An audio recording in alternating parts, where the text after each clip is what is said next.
Lecture number हमने 27, 28 और 29 और 30 की इस एक वीडियो में प्रिपरेशन करनी है बिकॉज इन चारों लेक्चर्स में एक दो मेन टॉपिक्स हैं और उन्हीं से रिलेटेड जो है कुछ एग्जांपल्स दी हुई हैं, यानी कि उन एग्जांपल्स की प्रैक्टिस करनी है। एक कॉन्सेप्ट की हमने प्रैक्टिस करनी है इन चारों लेक्चर्स में। तो जो जो इम्पोर्टेंट क्वेश्चन इसमें आए हुए हैं मिड्स में और जो जो बन सकते हैं, सिर्फ इम्पॉर्टेंट चीज़ें ही मैं आपको प्रिपेयर करवाऊँगी और करवाती आ रही हूँ और इंशाल्लाह आपके फाइनल टर्म्स में ये आपके लिए बहुत हेल्पफुल होंगे। तो हम स्टार्ट करते हैं।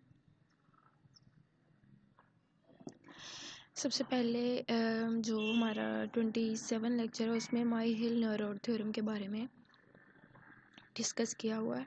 आप साथ में बेशक अपने नोट्स भी खोल के रख सकते हैं या अगर आपके पास बुक अवेलेबल है तो आप वो भी ओपन कर रख सकते हैं।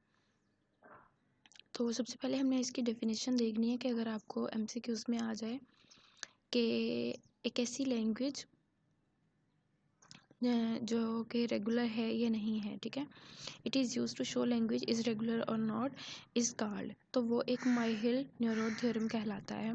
अगर आपका एमसीक्यूज़ आ जाए या आपसे कहा जाए कि माई हिल नेरोड थ्योरम की एग्जांपल और उसका प्रूफ लिखें, तो कम से कम प्रूफ नहीं तो आपको कम से कम इसकी डेफिनेशन तो आनी चाहिए ना, कि एक ऐसी लैंग्वेज जो ये शो कराती है हमें कि वो रेगुलर है कि नहीं है। उसके बाद हमें ये भी इसका थोड़ी सी जो मैथमेटिकल फॉर्म, उसके बाद हमें इसकी थोड़ी सी पता होनी चाहिए डिटेल्स, ठीक है। ये एमसीक्यूज़ में हमारे लिए बहुत इंपॉर्टेंट है।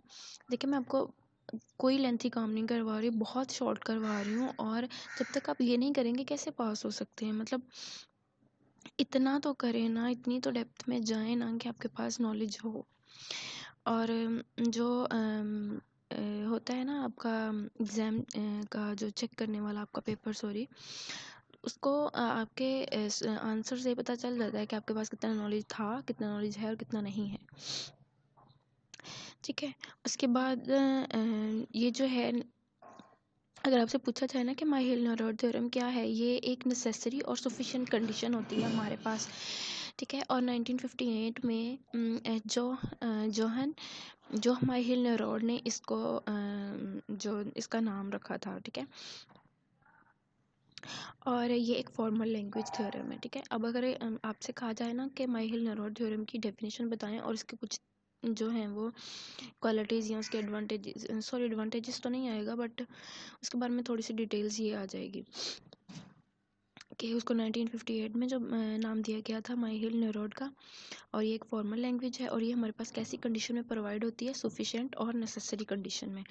उसके बाद अब मेन चीज़ जो नेरोड के अंदर होती है ना, वो ये होती है कि for a language L, suppose कर लें कि हमारे पास एक लैंग्वेज एल है और उसके पास कौन कौन से अल्फ़ाबेट हैं, एक सिग्मा और एक सिग्मा स्टार, ठीक है। यहाँ तक आपको समझ आ गई। इन टू डिस्टिंक्ट क्लासेस, ठीक है, डिस्टिंक्ट क्लासेस में होती है if L generates finite number of classes then L is regular language. अगर आपके पास एक लैंग्वेज दी हुई है और उसको हम एल से शो करा रहे हैं, अगर उस लैंग्वेज के अंदर जनरेट करने से, स्ट्रिंग्स वगैरह या डायग्राम बनाने से अगर वो फाइनाइट नंबर ऑफ क्लासेस बना रही है तो हमारी लैंग्वेज रेगुलर है और हम ये प्रूफ कर देंगे, ठीक है। इस दोनों लाइनों को समझने का सिर्फ एक ही तरीका है। आपके पास एक एल लैंग्वेज है, उसके अल्फ़ाबेट एक सिग्मा है और दूसरा सिग्मा स्टार है और वो डिस्टिंक्ट क्लासेस में है, ठीक है। अगर हम उस लैंग्वेज को जनरेट करते हुए ये प्रूव कर दे कि वो फाइनाइट नंबर ऑफ क्लासेस हैं, तो हम कह सकते हैं कि वो लैंग्वेज एक रेगुलर लैंग्वेज है। नेक्स्ट हमने इसकी एक एग्जांपल करनी है, ठीक है। और एक से एग्जांपल में ना पिछले वाले ही जो मैंने एज एन स्टेटमेंट ले लिया क्वेश्चन, ताकि आपको समझ आ जाए। ये देखें, लास्ट वाली 2 लाइंस जो है ना, इसी को मैंने आगे एक क्वेश्चन बना के, एक स्टेटमेंट बना के इसको प्रूफ करने के लिए आपको दे दिया। अब आपको ये ही आ सकता है, अगर माई हिल नेरोड थ्योरम की स्टेटमेंट अगर आपको कहेंगे प्रूफ करना, तो आप इसको इस तरह से प्रूफ कर सकते हो। सबसे पहले मैंने आपसे कहा था कि ये एक एल लैंग्वेज है। एक्चुअली मेरा आज गला बहुत ख़राब है, इसलिए बोलना थोड़ा सा मुश्किल हो रहा है, तो मैं माज़रत चाहती हूँ। देखेंगे लैंग्वेज एल है, ठीक है, और मैंने कहा था कि इसके 2 अल्फ़ाबेट्स हैं, एक सिग्मा और एक सिग्मा स्टार। तो सबसे पहले मैंने L language strings defined over sigma में पहले इस सिग्मा को जो है वो एक्सप्लेन करूँगी। इसको मैंने दो नाम दे दिए हैं, दो स्ट्रिंग्स दे दिए हैं ए और बी, और इसके ऊपर मैंने कंडीशन रख दी है कि ये एंड होगा ए से ही, यानी कि जहाँ पर भी मैं इसको यूज़ करूँगी डायग्राम में तो उसका एंड ए से ही होगा। अब दूसरा मैं ये इस सिग्मा स्टार को प्रूव करूँगी, ठीक है। It can be observe that L partition sigma star into two classes. मैंने आपसे कहा था ना पीछे कि ये जो सिग्मा स्टार होता है ये डिस्टिंक्ट होता है टू क्लासेस में, तो मैंने इसको दो क्लासेस दे दी, एक C1 की और एक C2 की। C1 को मैंने क्या कहा, set of all strings ending in A, और C2 को मैंने कहा कि set of all strings ending in B. अब ये मैंने इन दोनों को कंडीशंस दे दी हैं, ठीक है। फिर मैंने क्या किया, एक फाइनाइट जो है वो मैंने डायग्राम बना लिया। इसको आप C1 का नाम भी दे सकते हो और इसको C2 का भी देखिए, इट्स अप टू यू के इनिशियल स्टेट को और फाइनल स्टेट को आप क्या नाम देना चाहते हो। मैंने तो पहले C2 दे दिया क्योंकि ये उसमें था हमारे नोट्स में, बुक में एज इट इज़ है, तो आप कुछ भी नाम दे सकते हैं, ठीक है। तो अब उसने क्या कहा था कि C1 के ऊपर एंड होना चाहिए ए से। अब आप देख सकते हैं C1 के ऊपर पहले ए आ रहा है, ठीक है, फिर उसके ऊपर लूप लग के वो वहीं पे ही है, तो इसका मतलब है कि C1 का जो एंड हो रहा है वो ए से ही हो रहा है, यानी ए ही आ रहा है और लूप लग के वो ए पर ही है, ठीक है। C2 पर भी आप देखें कि तमाम स्ट्रिंग्स उसने कहा है बी पर ही एंड हो रहे हैं, बिकॉज इसके ऊपर भी लूप है, बी आ रहा है इसके ऊपर और दोबारा बी लूप लग के भी इसी के ऊपर है।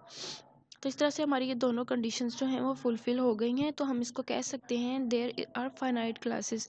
हमने कहा था ना कि जब हम फाइनाइट नंबर प्रूफ कर देंगे तो हमारे पास लैंग्वेज रेगुलर होगी, तो हमने ये प्रूफ कर दिया है कि there are finite classes, L is regular, hence following is a F A, यानी फाइनाइट ऑटोमेटा एक्सेप्ट करता है हमारी रेगुलर लैंग्वेज को। अब ये मैंने क्लासेस इक्वल टू स्टेट इसलिए लिखा है कि जब हम कोई डायग्राम बनाते हैं ना तो उसका मतलब ये होता है कि जितनी हमारे पास क्लासेस होती हैं उतनी ही हमारे पास स्टेट्स बनती हैं। अब मेरे पास क्लासेस कितनी थी, ए और B2, तो मेरे पास स्टेट्स भी 2 ही हैं, C1 और C2, यानी इनिशियल और फाइनल, ठीक है। तो ये एक चीज़ है कि अगर जितनी आपके पास स्टेट्स होती हैं उतनी क्लासेस होती हैं और जितनी क्लासेस होती हैं उतनी ही स्टेट्स बनती हैं, इससे ज़्यादा हम नहीं बना सकते। तो ये हमारा प्रूफ हो गया। अगर अब आपको क्वेश्चन आ जाता है माइहेल-नेरोड थ्योरम का कि उसकी स्टेटमेंट और उसको प्रूफ करें, तो आप इस तरह से कर सकते हैं, उसकी डेफिनेशन बता सकते हैं, उसके बारे में थोड़ी सी डिटेल दे सकते हैं कि वो कब बना, किसने इसको क्या नाम दिया। फॉर्मल एक लैंग्वेज है, वो हमारे पास सफिशिएंट नेसेसरी कंडीशंस होती हैं। ये हमारा यहाँ पे माइहेल-नेरोड थ्योरम कंप्लीट हो गया। अगर आपको समझ यहाँ तक नहीं आए तो आप इसको फिर से पीछे से रिपीट कर सकते हैं। एक बार कोई भी चीज़ समझ में नहीं आती, जब हम उस पर फोकस करते हैं, उसको बार बार अंडरस्टैंड करने की कोशिश करते हैं तो हमें समझ आ जाती है। तो आप ट्राई करें कि आपको एक बार में ही समझ आ जाए। अब मैं एक दूसरी एग्जांपल लूँगी, इसको आप डायग्राम से शो कराएंगे इस तरह से रिटर्न फॉर्म में, इट्स अप टू यू। अब देखें क्वेश्चन मैंने स्टेटमेंट मैंने ये ली है, consider the language L is A1 A1, ये हमारे नोट्स में है एग्जाम्पल, और एग्जामिनर कभी भी आपको आपके बुक से बाहर क्वेश्चंस नहीं देता, ठीक है, कभी भी नहीं देता। वो बेसिकली जो वर्चुअल यूनिवर्सिटी है उसमें तो सिर्फ आपको बुक से ही रिलेटेड क्वेश्चन आएंगे। आप कभी भी अपना पेपर अटेम्प्ट करने के बाद आकर देखिएगा, आपकी बुक में से ही क्वेश्चन होते हैं, आपकी बुक की एग्जाम्पल्स में से ही क्वेश्चन बनाए होते हैं, सिर्फ उसको उसकी स्टेटमेंट को थोड़ा सा चेंज किया होता है, लेकिन सोल्यूशन हमारा वही आना होता है। ये कभी आप नोट कीजिएगा, क्योंकि उनको पता होता है कि बच्चों ने घर पे बैठ के तैयारी की होती है, तो उनके कॉन्सेप्ट जो होते हैं इतने हाई लेवल के नहीं होते। तो चलें, मैंने एक एक लैंग्वेज एल ले लिया जिसको मैं कह रही हूँ कि वो A1 है, तो उसको मैं स्ट्रिंग्स कौन से दे रही हूँ कि sigma is equal to A, B। ये मेरे पास एक लैंग्वेज है जिसको मैंने दो अल्फ़ाबेट्स दे दिए हैं, ठीक है। It can be observe that L partition sigma star, पहले मैं सिग्मा प्रूफ करती होती हूँ फिर मैं सिग्मा स्टार, पिछले भी एग्जाम्पल में ऐसे ही हुआ था, इनटू द 4 फॉलोइंग। पीछे हमने किया था 2 क्लासेस में, डिस्टिंक्ट 2 क्लासेस में, यहाँ मैं कर रही हूँ 4 क्लासेस में। अब आप ये वाली कंडीशन नोट किया करें हमेशा के आपको जो अल्फ़ाबेट दिए हुए हैं सिग्मा और सिग्मा स्टार, उनको किस किस कंडीशन में जो है वो पार्टीशन उसकी की गई है। और एक और चीज़ याद रखें, ये जो सिग्मा होता है इसको हम सिर्फ अल्फ़ाबेट्स देते हैं, जबकि जो सिग्मा स्टार होता है उसको हम क्लासेस में पार्टीशंस करते हैं उसके। अब अगर मैंने इसको 4 क्लासेस में किया है तो हम क्या करेंगे, इसको 4C का नाम दे देंगे, C1 C2 C3 C4। और ये बात पे है कि आप डायग्राम में इसको किस किस तरीके से ड्रॉ करते हैं, ये नहीं है कि जिस तरह बुक में किया वैसे ही करना है।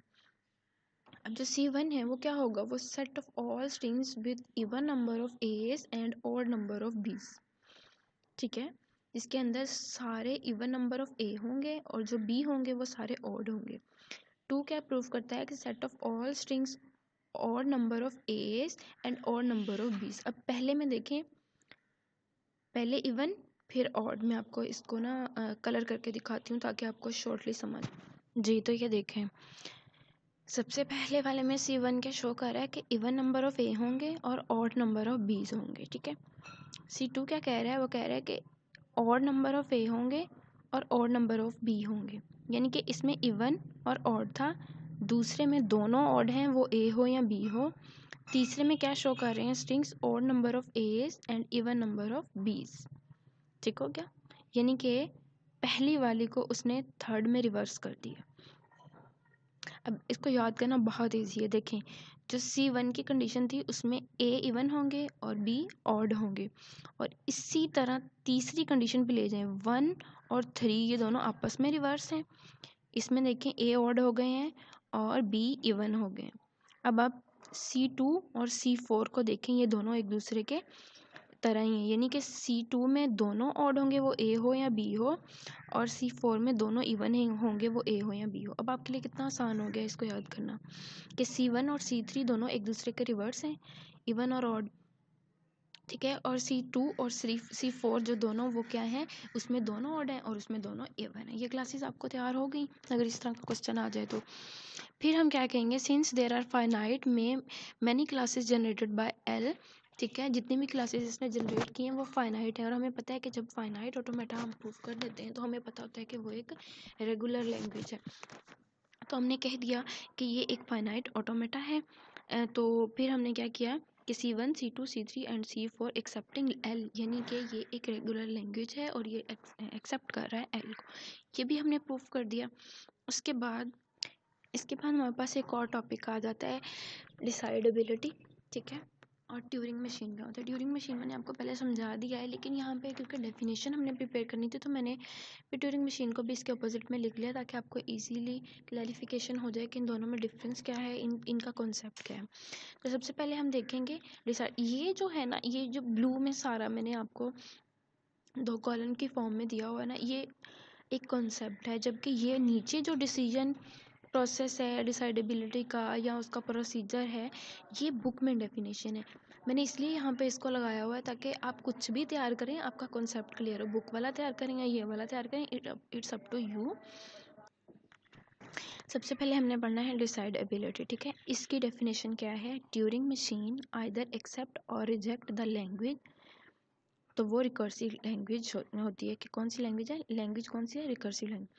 अब अगर ये वाली ट्यूरिंग मशीन एक्सेप्ट करे या रिजेक्ट करे एक लैंग्वेज को, और वो लैंग्वेज कौन सी है, रिकर्सिव लैंग्वेज, तो हम उसको कहते हैं डिसाइडेबिलिटी। फिर से देखें, ट्यूरिंग मशीन ये वाली जो है, ट्यूरिंग मशीन एक्सेप्ट करती है या रिजेक्ट करती है किसी भी लैंग्वेज को, और वो लैंग्वेज कौन सी है, रिकर्सिव लैंग्वेज, तो हम उसको डिसाइडेबिलिटी कहते हैं। दूसरी तरफ देखें, अनडिसाइडेबिलिटी क्या होती है, अनडिसाइडेबल। देखें, ये डिसाइडेबिलिटी थी, ये undecidable. Which is not decidable, ठीक है, पार्शली। देखिए अनडिसाइडेबल, इससे सिर्फ डिसाइडेबल के आगे मैंने सिर्फ अन लगाया, UN अन। जो डिसाइडेबल ना हो, विच इज़ नॉट डिसाइडेबल, उसको हम अनडिसाइडेबल कहते हैं। Partially decidable language that accept strings may be hold, may be reject, hold और रिजेक्ट। देखें, उसने कहा है कि ये अनडिसाइडेबल लैंग्वेज ऐसी लैंग्वेज है कि जो डिसाइडेबल नहीं होती। दूसरी तरफ अगर वो किसी स्ट्रिंग को एक्सेप्ट करे, होल्ड करे, या रिजेक्ट करे और होल्ड करे, ये उस पर डिपेंड करता है, ठीक है।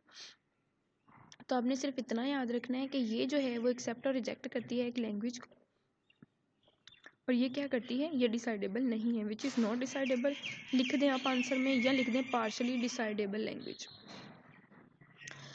और दूसरी तरफ अगर आप ट्यूरिंग मशीन लैंग्वेज की डेफिनेशन देखें तो use to accept recursive enumerable language, ठीक है। ये कौन सी है, ये जो लैंग्वेज होती है ना, इसको एक्सेप्ट कर ले तो हम इसको ट्यूरिंग लैंग्वेज कहते हैं। और ट्यूरिंग लैंग्वेज को अगर MCQs में देखा जाए तो ये एलन यूरिंग ने 1936 में इन्वेंट किया था इसको, इस लैंग्वेज को। 1936 में किसने किया था, एलन यूरिंग ने। अभी आपको एज एन MCQs याद होना चाहिए। अगर आपको कंपैरिजन के हवाले से कह दें कि आप डिस्क्राइब करें या डिफरेंस बिटवीन डिसाइडेबिलिटी और अनडिसाइडेबल या ट्यूरिंग मशीन, तो आप इसको इस तरह से लिख सकते हैं। उसके बाद ये जो डिसाइडेबल लैंग्वेज है, इसकी कुछ क्वालिटीज़ हैं या इसके कुछ पॉइंट्स हैं जो आपने लाजमी याद करने।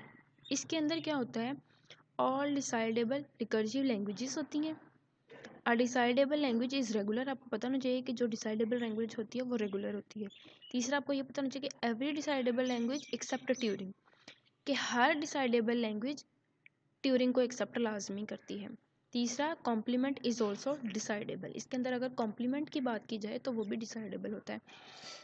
अब अगर यहाँ पे क्वेश्चन आ जाए कि डिफरेंस बिटवीन डिसाइडेबिलिटी एंड अनडिसाइडेबल, और जो है वो उन्होंने वो कह दें कि आपको 2-3 पॉइंट्स लिखे हैं इसके बारे में, डिसाइडेबल लैंग्वेज के बारे में, तो आप ये लिख सकते हैं कि इसके अंदर जितनी तमाम जो हैं वो डिसाइडेबल होती हैं रिकर्सिव लैंग्वेजेस। और क्या होता है कि एक डिसाइडेबल लैंग्वेज रेगुलर होती है। तीसरा, हर डिसाइडेबल लैंग्वेज जो है वो एक्सेप्ट करती है ट्यूरिंग मशीन को या ट्यूरिंग लैंग्वेज को। और जो कॉम्प्लीमेंट होता है वो भी डिसाइडेबल होता है। ठीक है, ये अब सारा हो गया आपका कंप्लीट।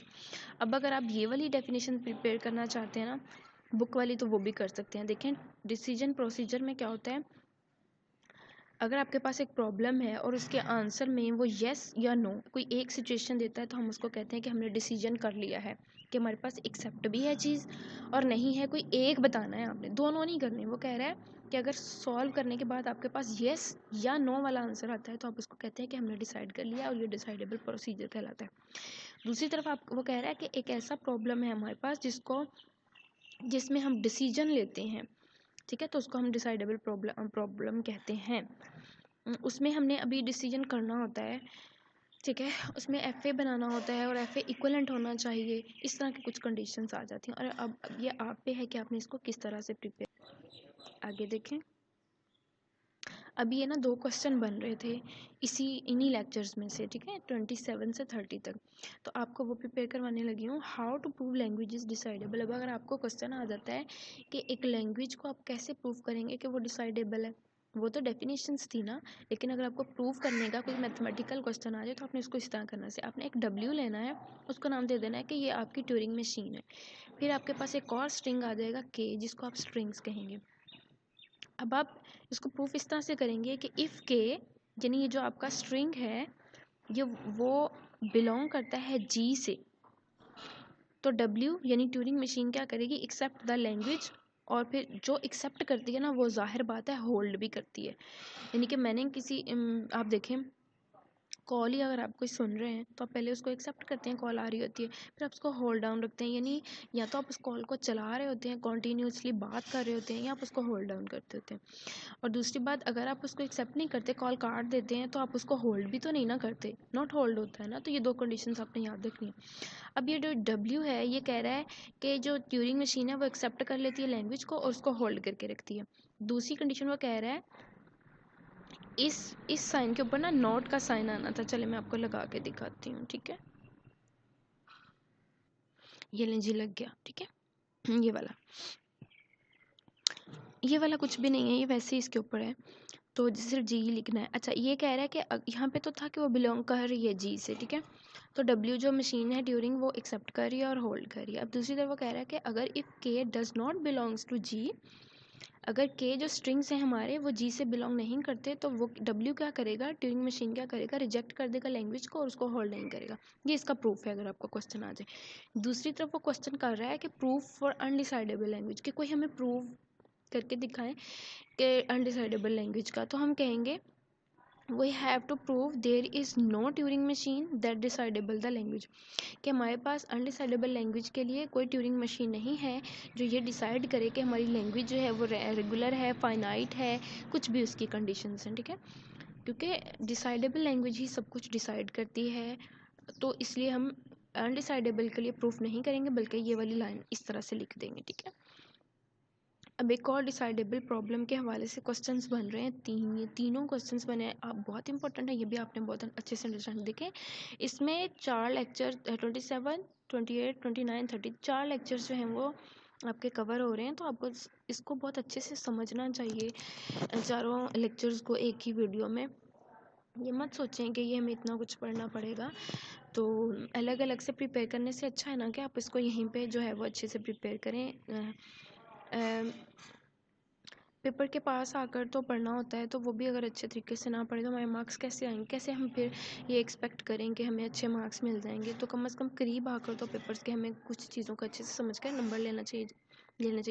जो नंबर लेते हैं ना, वो इस तरह से नहीं लेते कि वो थ्रू आउट सेमेस्टर्स में पढ़ते हैं। वो भी इसी तरह से ही करते हैं कि जब वो एग्ज़ाम्स के करीब होकर पढ़ते हैं तो बहुत अच्छा पढ़ते हैं, दिल लगा के फोकस करते हैं चीज़ों पे, तो अच्छे नंबर ले लेते हैं। और कोई इतना महान तो होता नहीं है कि वो 4-4 महीने बैठ कर सेमेस्टर्स में रट्टे लगाए और फिर पेपर्स दे। ठीक है, तो अब आप अगर पढ़ रहे हैं तो अच्छे से पढ़ें। डिसाइडेबल प्रॉब्लम क्या होती है? Problems that solve in finite steps and there is yes और नो। देखिए, फिर वही डिसाइडेबल लैंग्वेज की बात कर रहा है कि अगर हमारे पास कोई प्रॉब्लम है, जब हम उसको सॉल्व करते हैं और उसके लिए हम फाइनाइट स्टेप्स को फॉलो करते हैं। हमने पहले भी पढ़ा है कि जब कोई सोल्यूशन हम निकालते हैं, अगर वो फाइनाइट होता है तो हम उसको कहते हैं कि ये रेगुलर है। तो यहाँ पर भी वो यही कह रहा है कि प्रॉब्लम को जब हम सॉल्व करते हैं और उसके ऊपर हम फाइनाइट स्टेप्स अप्लाई करते हैं, फिर हम ये कह सकते हैं कि वो येस है या नो है, यानी वो एक्सेप्ट हो रही है या नहीं हो रही। अब क्वेश्चन कौन से जनरेट हो रहे हैं? ये कि whether two languages are equivalent और नॉट, दो लैंग्वेजेस इक्वलेंट हो सकती हैं या नहीं। दूसरा क्वेश्चन बन रहा है कि फाइनाइट ऑटोमेटा या रेगुलर एक्सप्रेशन जो है, एनी स्ट्रिंग्स और नॉट, ये दोनों स्ट्रिंग्स हैं या नहीं है। F a finite automata, R E regular expression. तीसरा क्वेश्चन बन रहा है कि डिसाइड गिवन फाइनाइट ऑटोमेटा और रेगुलर एक्सप्रेशन रिप्रेजेंट फाइनाइट और इनफाइनाइट लैंग्वेजेस। अब ये तीनों प्रूफ मैं आपको करके दिखाऊंगी, बहुत छोटे छोटे से, बहुत मजे के। अब एग्जाम्पल देखते हैं। Suppose it is required to test the F A which is given below whether it is accept any strings और नॉट।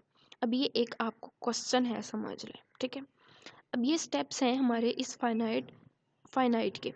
ये पहले मैंने स्टेप्स लिख लिए हैं, बेसिकली ये हमारे नोट्स में नहीं है।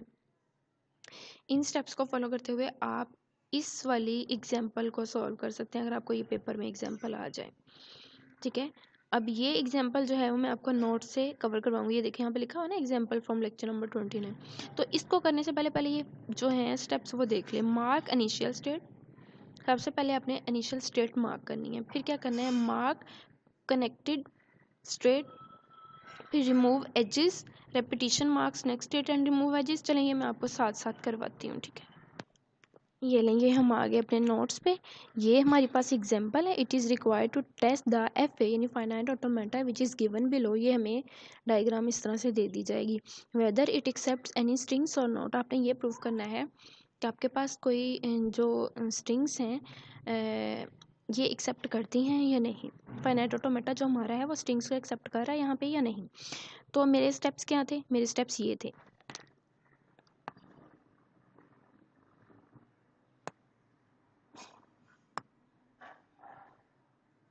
अब आपने ये वाले स्टेप्स इस पे अप्लाई करने हैं। सबसे पहले मैंने क्या कहा है? Mark initial state. Initial states हमारी कौन कौन सी हैं? ये वाली 1 और 2, ठीक है। देखिए, ये हमारी इनिशियल स्टेट है, तो सबसे पहले हमने क्या करना है? इन इनिशियल स्टेट को मार्क कर लेना। ये मैंने मार्क कर लिया इनिशियल स्टेट को, 1 को। फिर मेरा दूसरा स्टेप क्या है? अब देखते जाएं डायग्राम में, ठीक है। फिर मेरा दूसरा स्टेप क्या था? देखिए, मार्क कनेक्टेड स्टेट। अब इस इनिशियल स्टेट के साथ कनेक्टेड स्टेट कौन सी थी? 2 वाली। देखिए, यहाँ पे मैंने क्या किया था? यहाँ पे इसको इनिशियल स्टेट को मार्क किया, फिर उसने कहा है कि इस 1 के साथ जो जो कनेक्टेड है उसको भी मार्क करें। तो अब आप देख सकते हैं एग्जाम्पल के अंदर, सॉरी, ये देखिए, इसके साथ ये एरो इस तरफ जा रहा है, फिर ये एरो इस तरफ जा रहा है, और फिर ये एरो इस तरफ जा रहा है। तो इसका मतलब है 2 और 3 1 के साथ कनेक्टेड हैं, तो मैंने उसको भी मार्क कर लिया। ये देखें, 3 2 और 1 इसको भी मार्क कर लिया। तीसरा स्टेप मेरा क्या है? Remove edges. तो फिर मैंने क्या किया? इन तीनों की जो लाइनें थी, तीनों के जो एजेस थे वो मैंने रिमूव कर दिए, यानी ये लाइनें एक दूसरे के साथ इन तीनों के साथ जो जो भी मिल रही थी उन सबको मैंने ख़त्म कर दिया। अब आप देखें, ठीक है, इसको भी ख़त्म कर दिया, इसको भी और इसको भी। यहाँ पे ये देखें, ये इसको ख़त्म किया हुआ, यहाँ पे नहीं किया हुआ, तो ठीक है, इन तीनों के एजेस को मैंने रिमूव कर दिया। चौथा स्टेप क्या है? Repetition make next states and remove edges. जो रिपीट हो रही हैं हमारी, उनको हमने क्या करना? इनको रिपीट हो रही हैं स्टेट्स को और एजेस को रिमूव करना है। हमारी कौन कौन सी स्टेट्स जो हैं वो रिपीट हो रही हैं? ये वाली देखें, बी वाली जा रही है, ठीक है, फिर क्या हो रहा है? फिर वो वापस बी आ रही है, ये रिपीट हो रहा है ना बी, ठीक है। इसको हमने क्या करना है, उसने कहा है कि रेपिटेशन जो हो रही है उसको आप रिमूव कर दें। तो मैंने बी के एक को रिमूव कर दिया, तो अब हमारे पास एक सिंगल बी बच गया, यानी अब ये रिपीट नहीं हो रहा। ठीक है, एक बी ख़त्म कर दिया। और फिर उसने क्या कहा है, एंड रिमूव एजेस, यानी कि जो रिपीट हो रही थी उसके मैंने एजेस को रिमूव कर दिया इसको। ठीक है, उसके बाद हमारे पास अगली फिफ्थ क्या है, if final state marked then F A accept some strings. अगर फाइनल स्टेट हमारी मार्क्ड हुई हुई है, अब वो क्या कह रहा है कि अगर आपकी कोई फाइनल स्टेट मार्क्ड हुई है तो वो एक्सेप्ट कर रहा है कुछ स्ट्रिंग्स को, लेकिन अगर आपकी फाइनल 6 में देखें, अगर आपकी फाइनल स्टेट मार्क नहीं हुई तो वो किसी भी स्ट्रिंग को एक्सेप्ट नहीं कर रहा। तो हमने क्या देखना है फाइनली कि स्टेट ये 1 और ये 2 थी। ठीक है, ये क्या कर रही है, ये मार्क्ड है या नहीं है। ठीक है, तो ये एक्सेप्ट हमारे स्ट्रिंग्स को कर रही है या नहीं कर। तो अब आप ये देखें, उससे नीचे आ जाएं, देखें ये हमारे पास स्टेट्स थी, हमने इसके एजेस ख़त्म कर दिए। अब ये जो रेपिटेशन हो रही थी बी की, वो भी हमने ख़त्म कर दी। जब वो रेपिटेशन ख़त्म हुई तो हमारी लूप्स भी ख़त्म हो गई। तो इस तरह से हमारा फिफ्थ और सिक्स जो देखें if final states marked final F A accept some string, तो ये क्या मार्क्ड है, बिल्कुल भी मार्क्ड नहीं है। कहाँ मार्क्ड है ये, तो क्या हुआ, अब ये मार्क्ड नहीं है तो हमारी सिक्स कंडीशन पूरी है। If final state not marked this F A does not accept any string. तो ये हमारा क्या प्रूफ हो गया कि ये जो एफ ए हमने जो स्ट्रिंग्स बनाए हैं वो क्या हैं, वो मार्क नहीं है, तो ये किसी भी स्ट्रिंग्स को एक्सेप्ट नहीं करते। इस तरह से हमारी ये वाली भी एग्जांपल जो है, ये वाला क्वेश्चन भी हमारा सॉल्व हो गया। उसके बाद एक ये समझ,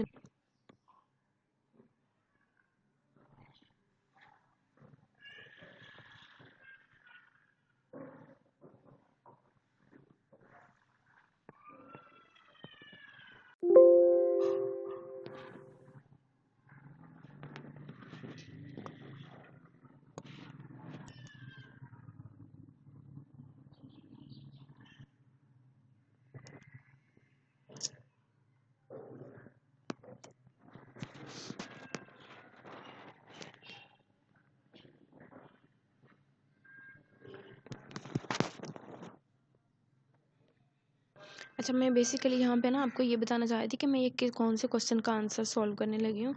तो मैं ये वाला जो क्वेश्चन है ना, whether two languages are equivalent और नॉट, इसको सॉल्व करने लगी हूँ यहाँ पे। तो देखें कि ये दोनों इक्वलेंट होती हैं या नहीं होती। इसमें रेगुलर एक्सप्रेशन एक होता है और दूसरा होता है फाइनाइट ऑटोमेटा, कि दो लैंग्वेजेस जो हैं वो इक्वल हैं या नहीं। इसमें हमारे पास दो मेथड्स होते हैं। एक होता है कि रेगुलर एक्सप्रेशन जब एग्जिस्ट करता है तो मेथड 1 यूज़ करते हैं हम, और अगर रेगुलर एक्सप्रेशन एग्जिस्ट नहीं करता तो हम मेथड 2 इस्तेमाल करते हैं। अब अगर रेगुलर एक्सप्रेशन एग्जिस्ट हो रहा है तो हम ये वाला मेथड यूज़ करेंगे। हमारे पास ये एक फाइनाइट ऑटोमेटा लगा लें, ए प्लस बी के होल का स्टार, ए प्लस बी और ए प्लस बी के होल का स्टार। तो अगर आपके पास रेगुलर एक्सप्रेशन एग्जिस्ट हो रहा है तो आपने कौन से मेथड और कौन से स्टेप फॉलो करने हैं, ये वाले। सबसे पहले आपने रिमूव करने हैं स्टार्स को, तो मैंने ये स्टार्स को रिमूव कर दिया और सिंपल लिख लिया ए प्लस बी और ए प्लस बी। नंबर 2 हमारा क्या होता है, ट्राई टू मेक स्ट्रिंग्स। मैंने इससे स्ट्रिंग्स बनाने, और मैंने आपको बताया था कि जब हमारे पास ए प्लस बी होता है ना तो ये हमारे ऊपर डिपेंड करता है कि हमने इसमें से ए को सिलेक्ट करना है या बी को। तो मैंने ए प्लस बी के अंदर से सिर्फ ए ले लिया, फिर इस ए प्लस बी में से मैंने बी ले लिया अपनी मर्ज़ी से, फिर इस ए प्लस बी में से ए ले लिया अपनी मर्ज़ी से। तो ये 3 स्ट्रिंग्स हमारे एक्सेप्ट हो रहे हैं। तो हमने क्या कह दिया, if you can make strings language are not equivalent otherwise equivalent. If you can make strings, हमने स्ट्रिंग्स बना लिए हैं, ये एक्सेप्ट कर रही है लैंग्वेज, तो ये इक्वलेंट नहीं है। If you can make strings language are not equivalent, तो ये लैंग्वेज इक्वलेंट नहीं होती, अदरवाइज इक्वलेंट होती है। तो इस तरह से हमने रेगुलर एक्सप्रेशन अगर हमारा एग्जिस्ट हो रहा होता है तो हमने इसको ये स्टेप 2 फॉलो करने होते हैं कि रिमूव कर देना होता है स्टार्स को और फिर उसके स्ट्रिंग्स बना लेने होते हैं। और दूसरी तरफ ये जो रेगुलर एक्सप्रेशन में एग्जिस्ट नहीं करता फाइनाइट ऑटोमेटा, फिर हमने दूसरा मेथड अप्लाई करना था, जिससे मैं आपको पिछली वाली ये नोट्स वाली एग्जांपल समझा चुकी हूँ किस किस तरह से हमने फाइनल स्टेट और उसको रिमूव करते जाना है, तो हमारे पास जो आंसर आ जाता है। अब यहाँ पे एक और क्वेश्चन क्रिएट हो रहा है कि आपसे अगर पूछ लिया जाए कि किस कंडीशन में जो है वो स्ट्रिंग्स इक्वलेंट होते हैं और नहीं होते, तो आपने कह देना है कि अगर हम स्ट्रिंग्स जो हैं, जो लैंग्वेज में से जो हम स्ट्रिंग जो हैं बना लेते हैं तो वो इक्वलेंट नहीं होते, और अगर हम नहीं बना लेते हैं sorry, if you can make, अगर हम बना लेते हैं तो वो इक्विवेलेंट नहीं होते, और अगर हम नहीं बनाते तो वो इक्विवेलेंट होते हैं। ये हमारी लास्ट जो है वो स्लाइड है। इसमें तीसरा क्वेश्चन जो था वहाँ पे उस स्लाइड में, उसको मैं सॉल्व करने लगी। डिसाइड गिवन एफ ए यानी फाइनाइट ऑटोमेटा या रेगुलर एक्सप्रेशन रिप्रेजेंट्स फाइनाइट और इनफाइनाइट लैंग्वेज। अब अगर आपको क्वेश्चन आ जाता है कि फाइनाइट ऑटोमेटा या रेगुलर एक्सप्रेशन अगर रिप्रेजेंट करते हैं फाइनाइट या इनफाइनाइट, क्या होते हैं, फाइनाइट होते हैं या इनफाइनाइट लैंग्वेजेस होती हैं, तो हम इसमें देखें, अगर हम रेगुलर एक्सप्रेशन को लेंगे तो ये सारा प्रूफ आएगा हमारे पास, और अगर हम फाइनाइट ऑटोमेटा को लेंगे तो उसमें सिर्फ ये होता है कि सॉरी उसमें ये होता है कि नो लूप्स और नो सर्किट लूप्स, तो वो फाइनाइट होगा, और अगर हैज़ लूप्स और सर्किट लूप होगा तो इनफाइनाइट। क्या होगा देखें, अगर ना तो लूप होंगी तो ना तो सर्किट होगा, तो हमारे पास फाइनाइट सिचुएशन होगी, और अगर हमारे पास लूप भी होगी और सर्किट भी होगा तो हमारे पास इनफाइनाइट लैंग्वेज होती है। ये क्वेश्चन जो है ये इसका आंसर सिर्फ फाइनाइट ऑटोमेटा की फॉर्म में आएगा, ठीक है। और अगर रेगुलर एक्सप्रेशन की फॉर्म में आंसर मांग रहा है तो उसमें दो चीज़ें होती हैं, एक तो होता है नो स्टार, जब नो स्टार होगा तो फाइनाइट ऑटो लैंग्वेज होगी मेरे पास। देखेंगे रेगुलर एक्सप्रेशन है ना, इसके ऊपर कहीं पे स्टार नज़र आ रहा है आपको? नहीं, तो ये फाइनाइट है स्टार। अगर इसके ऊपर स्टार होता तो हम इसको कहते थे कि ये भी हम फिर डिसाइड नहीं करेंगे कि ये फाइनाइट है और इनफाइनाइट है, ठीक है। ये देखें, अब इस पूरे एक एक्सप्रेशन के ऊपर स्टार है तो ये इनफाइनाइट लैंग्वेज है, इस पे ऊपर स्टार्स नहीं थे तो ये एक फाइनाइट लैंग्वेज है। अब ये देखें, नल के ऊपर star is equal to null, तो हम इसको क्या करेंगे, ये मे बी फाइनाइट और मे बी इनफाइनाइट, ये हम डिसाइड नहीं कर सकते, क्योंकि हमें पता है कि नल के ऊपर अगर स्टार हो तो उसका आंसर नल ही होता है, फ़र्क नहीं पड़ता उससे। तो इसलिए हम इसको क्या कहेंगे कि ये एक फाइनाइट है, क्योंकि अगर किस तरह से कंडीशन आपको मैं बता रही हूँ कि अगर स्टार नहीं होता तो हम उसको कहते हैं फाइनाइट, लेकिन यहाँ पे तो स्टार है और मैं इसको फिर भी फाइनाइट कह रही हूँ, तो इसके लिए हमें पहले पता होना चाहिए कि नल के ऊपर स्टार हो तो वह नल ही होता है, इसलिए हम इसको फाइनाइट कह रहे हैं, ठीक है। यहाँ पे दो क्वेश्चन हैं, फिर से बता दूँ, दोनों में पहले वो एफ ए का पूछ रहा है कि वो फाइनाइट कब होते हैं और इनफाइनाइट कब, फिर वो रेगुलर एक्सप्रेशन का पूछ रहा है। जब तो वो रेगुलर एक्सप्रेशन का पूछे तो आपके ये आंसर्स होने चाहिए, ठीक है, कि स्टार नहीं होगा तो इनफाइनाइट हो, स्टार नहीं होगा तो फाइनाइट होगा, और स्टार होगा तो इनफाइनाइट होगा। और अगर रेगुलर एक्सप्रेशन के बारे में पूछे तो आपने ये कहना है कि ना तो लूप होती हैं, जब लूप नहीं होंगी तो सर्किट कैसे होगा, तो वो फाइनाइट हो गया, और अगर लूप होंगी तो सर्किट भी होगा तो वो इनफाइनाइट हो गया। तो यहाँ पे हमारा लेक्चर ख़त्म होता है। Thanks for watching this video, please like share and subscribe my.